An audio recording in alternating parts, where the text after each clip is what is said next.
15 March 1971 অসহযোগ আন্দোলনের ৮ম দিন ছিল। সরকারি আধা সরকারি অফিস আদালত বর্জন করা হয়।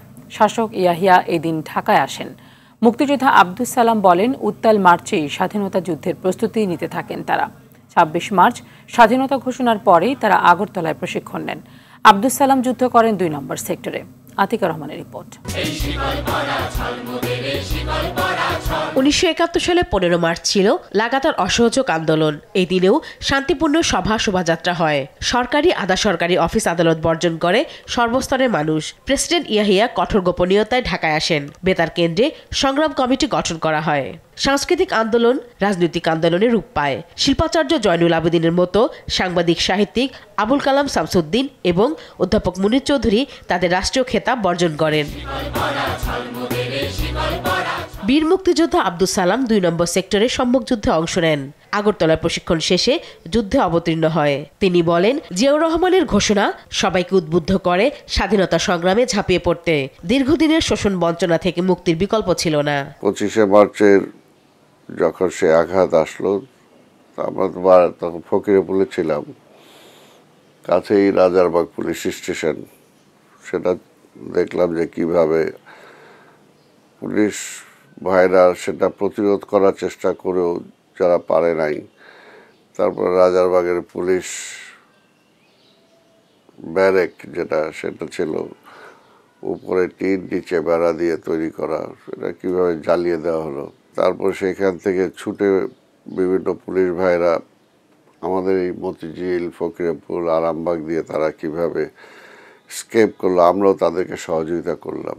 26শে মার্চ শহীদ রাষ্ট্রপতি জিয়াউর রহমানের সেই সময় যে ঘোষণা, সেটাকে জাতিকে উদ্বুদ্ধ করে। আর উদ্বুদ্ধতার মধ্যে দিয়ে একটা মুক্তিযুদ্ধ শুরু হয়েছে, এই ধরনের একটা পরিবেশ দেশ বিদেশ জাতীয় আন্তর্জাতিকভাবে সেটা ছড়িয়ে পড়ে। এবং তারপরে থেকে মানসিকভাবে যে কখন যুদ্ধে যাব, কিভাবে যাব। আসামের হাফলং, সেখান থেকে ট্রেনিং নিয়েছি আমরা। ২ নাম্বার সেক্টরে যুদ্ধ করেছি, সেটা হলো যে এই ঢাকা সিটি সহ রূপগঞ্জ, নারায়ণগঞ্জ, এই সাইডের এই সমস্ত এলাকায় হলো আমার যুদ্ধকালীন ক্ষেত্র। 2025 সালে এসেও মুক্তিযোদ্ধাদের অনেক স্বপ্ন পূরণ হয়নি, এমন মন্তব্য করে আব্দুস সালাম বলেন, এখনো বৈষম্য দূর হয়নি, গণতন্ত্রের লড়াই শেষ হয়নি। সে একই স্লোগান কিন্তু 90ও দিতে হয়েছে, এই একই স্লোগান কিন্তু 24ও দিতে হয়েছে। আমি জানি না যে আবার একই স্লোগান আবার আমাদের সন্তানরা যারা এবার দিয়েছে, আবার নতুন সন্তানরা আরও কত বছর পর আবার দিতে হবে কিনা। কারণ গণতন্ত্র, স্বাধীনতার এতগুলো বছর পরেও গণতন্ত্রটাকে আমরা প্রাতিষ্ঠানিক রূপ দিতে পারি নাই।